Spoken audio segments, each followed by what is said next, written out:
jornada de este bloque de la mañana lleva por nombre Clases telemáticas de orientación para estudiantes de segundo medio, del estudiante David Romero Fica, de la Universidad Metropolitana de Ciencias de la Educación. David, bienvenido, buenas tardes. Buenas tardes a todos y a todas. Espero que se escuche bien ahí el audio. Se escucha muy bien el audio. Perfecto. Voy a dar inicio entonces. Se ve su presentación, Sí, sin dificultades. perfecto. Sí. Muchas Bienvenido, gracias. David. Gracias. Bueno, como me presentaron, bueno, mi nombre es David Romero. Soy estudiante de licenciatura en Educación y Pedagogía en Química de la UNCE. Y bueno, con el patrocinio de la profesora Evelyn Monroy, voy a dar pie a esta presentación que tiene por nombre Clases telemáticas de orientación para estudiantes de segundo medio. Bueno, esta se sitúa en el siguiente contexto, bueno, en la asignatura de orientación, específicamente en la unidad 1, que tiene por nombre crecimiento personal. Esta se trabajó específicamente en un nivel de segundo medio B, del Liceo de Sarah Blinder, que se ubica en la comuna de Santiago.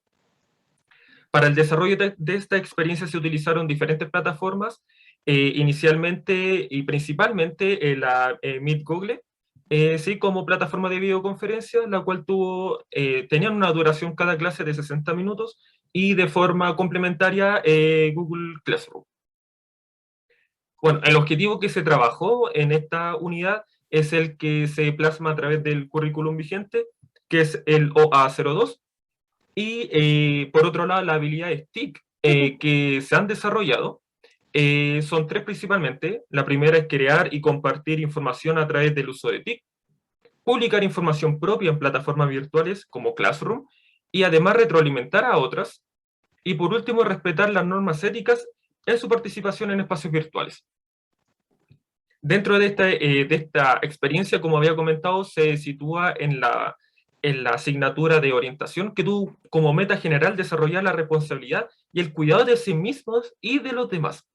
Para esto se planificaron 3 unidades didácticas, en donde se abarcaron temas como el autoconocimiento, autoestima y el amor propio. Dentro de esta misma planificación se utilizó la metodología de activa participativa por parte de las estudiantes, y las actividades que se construyeron fueron en base a herramientas tecnológicas y virtuales, dado el contexto que nosotros ya muy bien conocemos.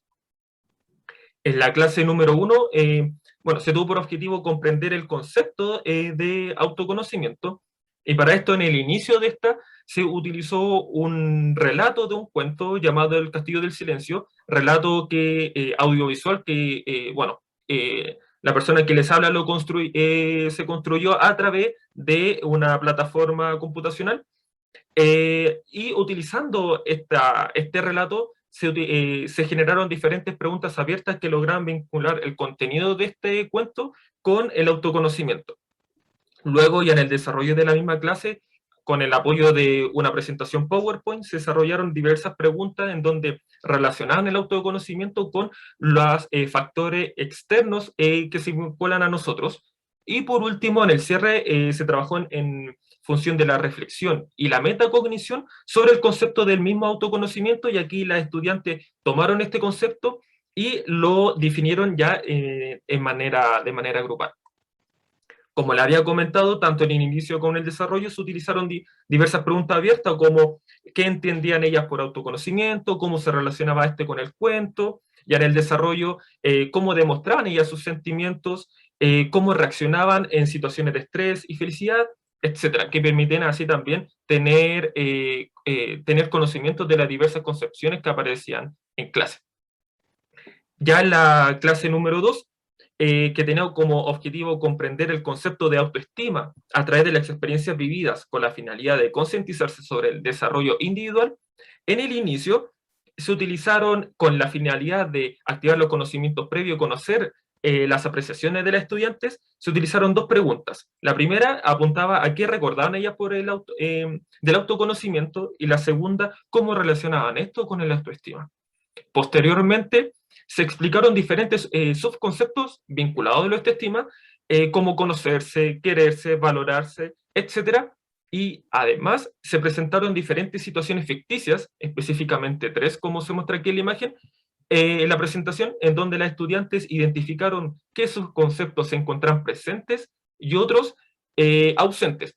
Y esto también dio pie para que ellas mismas fueran contribuyendo en el sentido que compartieron de qué forma se pudiese desarrollar a aquellas que están ausentes, y lo cual ellas lo habían compartido anteriormente. Y por último, ya de manera de cierre, se entregó una tarea en donde las estudiantes tenían que compartir 5 aspectos que valorasen de sí mismas y otros 5 que consideraran ellas como áreas de mejora, pero aquí ya utilizando las TIC. Específicamente, ellas podían realizar esta tarea utilizando plataformas o software móviles gratuitos como InShot, que era muy bien utilizado y conocido por ellas, y Filmora Go. Y por otro lado, utilizar software computacionales como por ejemplo el Word o PowerPoint. Entonces ahí tenían un abanico de herramientas que podían utilizar para realizar esta tarea.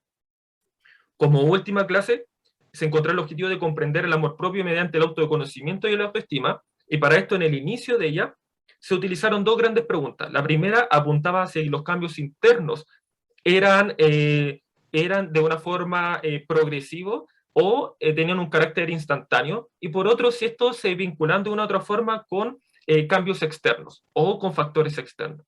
Luego de esto, las estudiantes visualizaron un video proveniente de YouTube en donde se definía lo que era el amor propio y se dan algunas características o tips para trabajar en ello. Entonces aquí el estudiante, ya luego de este video, empezaron a vincular lo que era el autoconocimiento, el autoestima y en la gran temática de esta clase, que es el amor propio. Y por último, en el cierre, reflexionaron en torno al mismo concepto y su aplicación en la vida. Y para esto, para desarrollar tal reflexión, se trabajó en función de 2 grandes preguntas. La primera, apuntada al aprendizaje que hubo en la unidad, y la segunda, a la utilidad de este trabajo, ¿sí?, como parte de nuestro desarrollo interno. Dentro de los aprendizajes que se pudo evidenciar por parte del estudiante, lo primero es la importancia de inculcar las herramientas tecnológicas en el desarrollo y en el trabajo que se realiza en el aula, como parte de las competencias como futuros ciudadanos y ciudadanas del siglo XXI. Segundo, las estudiantes se concientizaron, generaron conciencia sobre la importancia del desarrollo personal mediante el trabajo de la temática del amor propio, entendiendo esto como un proceso en donde convergen diferentes puntos, como por ejemplo el ámbito físico, psicológico, socioafectivo. Y por último, entendieron que tal proceso es algo dinámico, tiene un carácter dinámico, ¿sí? Y que esta se relaciona también con factores externos, con nuestras propias experiencias, etc. Como mencioné al inicio de esta presentación, se desarrollaron diferentes habilidades TIC. ¿Qué se hizo para esto? Bueno, primero se incentivó la utilización de diferentes plataformas como Classroom para la entrega de tareas, para la realización de consultas y también para retroalimentar el trabajo entre ellas. Además, también se promovió el respeto a las diferentes opiniones que se entregaban a través de las clases, entendiendo que existe una diversidad de percepciones, ¿sí? Y por último, también relacionada a las actividades realizadas, que se utilizaron diferentes herramientas como InShot, Filmora Go, que ya se mencionaron, PowerPoint y Word. Y ya por último, dentro de los aprendizajes obtenidos, pero ya desde como un futuro profesor o como futuro profesor, bien digo, existen, bueno, en primer lugar, la importancia del carácter transversal que existe dentro o que se debiese promover dentro del área de orientación, dentro de la asignatura de orientación. También promover el desarrollo metacognitivo en los y las estudiantes. En tercer lugar, el desarrollo que el desarrollo de las clases tiene que ser de una forma progresiva y no entendiendo cada clase como un punto aislado dentro del quehacer docente. Por otro lado, también concientizarse en función de las habilidades TIC que se desarrollan en pos de las competencias, pero no de los estudiantes, sino que también de nosotros como docentes. Qué importante que nosotros trabajemos en función de aquellas competencias, porque si no lo hacemos, obviamente no vamos a poder plasmar eso en nuestras salas de clase, Y por otro lado, también incentivar el trabajo colaborativo, ¿sí? Y el trabajo autónomo, que muy bien lo mencionaron los expositores anteriormente trabajado. Y bueno, y con esto, con este tipo de aprendizaje, doy término a mi presentación. Así que, bueno, darle las gracias por haber participado y por haber tomado atención. Muchas gracias, David, por la presentación. Hay varias preguntas. Le voy a pedir que deje de compartir pantalla, a ver si nos apoyamos un Perfecto, ahí poco sí. con... Perfecto, gracias. A ver, veamos. ¿Qué reflexión se te presenta al ver utilizado recursos tecnológicos, considerando como recurso tangible y frío, porque son técnicos, ¿no? Para trabajar el tema basado en la emocionalidad y en el autoestima?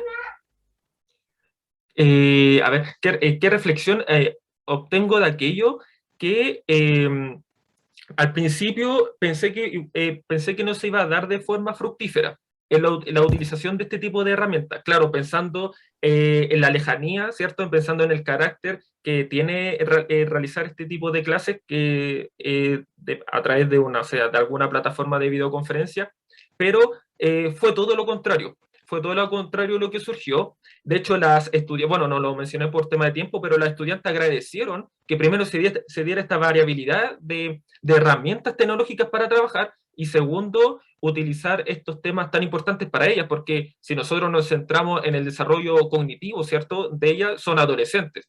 Y la temática de amor propio es un tema crucial para ellas. Entonces, que se haya dado esta temática y además complementándolos con las herramientas digitales, para ella fue algo realmente, digamos, realmente, no sé, algo que realmente que haya sido, como que se tomó en cuenta por una parte lo que ellas habían querido, porque igual me comentaron que al inicio habían plasmado algunas temáticas a los profesores, a las profesoras o a la organización del colegio, temas que a ellas les gustarían se hubiesen tocado, y bueno, y de hecho yo les pregunté qué temas les gustaría tocarse, y bueno, esto fue uno de los grandes temas que ellas compartieron. En relación a este tema de la educación remota, ¿no? A las clases remotas, Juan Chamorro pregunta, ¿cómo fue la recepción de los temas abordados de la manera remota? Sí, como mencioné anteriormente, fue muy bien recibido por estudiantes. De hecho, hubo una estudiante que en el cierre de esta unidad, bueno, y en el cierre del proceso de práctica, no lo mencioné, pero esto fue de la práctica profesional. En el cierre de esta práctica profesional, una estudiante dijo, le doy gracias, profesor, porque esta ha sido una de las pocas veces que he aprendido de la clase de orientación. Entonces, que lo diga un estudiante más, y además tomando en cuenta el contexto en el que nos encontramos, para mí fue totalmente enriquecedor. Así es, yo le voy a hacer una pregunta que surgió del inicio de su presentación y que me llamó la atención y que creo que es bueno saber si está disponible en algún lugar. ¿Cómo nace esto del Castillo del Silencio? Bueno, el Castillo del Silencio fue una propuesta. Bueno, yo le propuse el tema a la profesora Evelyn, ¿cierto? A la profesora que me patrocina, ya que ella era la profesora guía en este proceso por parte de la universidad, y ella me recomendó utilizar tal cuento. Y da la característica, ¿cierto?, que no podía estar de forma presencial junto con estudiantes, y sabiendo por mi parte, teniendo conocimiento de algunas herramientas computacionales para generar material audiovisual, claro, creé este insumo, esta cápsula educativa, grabé el relato, le puse alguna imagen, algún tipo de música de fondo, lo construí y bueno, se los dejé disponible a cada una de las estudiantes, tanto por la plataforma como por las diferentes vías donde fuese pertinente. ¿No se puede compartir ese material? ¿No está en Sí, YouTube, en algún canal de YouTube lo suyo? subí en YouTube, sí, y de hecho, si gusta, no hay problema en que lo pueda masificar por este mismo medio, Sí, así por supuesto. que sí, por mí encantado, sí, no hay ningún problema. Sería muy interesante tener acceso a ese material. Bueno, ya sabemos el nombre, el Castillo del Silencio, y Exacto. sabemos que David Romero lo generó, así que ya tenemos cómo buscarlo, pero si usted lo puede compartir durante la jornada en el chat, será bienvenido. No hay problema. Eduardo Pereira dice que le envía felicitaciones a la profesora Evelyn, que acabamos de escuchar que fue su profesora tutora. Felicitaciones a David por abordar un tema de orientación, dice Patricia Cáceres, asignatura que contiene aspectos tan importantes y necesarios para el desarrollo de los estudiantes, no siempre bien tratados. Así es. Exacto. Muy Sí, bien, David. exacto. Felicitaciones por su presentación, por su iniciativa en esta generación de un nuevo recurso, así que esperamos poder contar con el acceso a él para poder difundirlo. Y felicitaciones y gracias por estar aquí en esta jornada. Bueno, muchas gracias a ustedes por darme la posibilidad de haber participado y encantado con esta experiencia. Acaban de compartir el link del video El Castillo del Silencio en YouTube. Está en el chat, así es que ya podemos acceder a él. Muchas gracias, David. Muchas gracias a ustedes.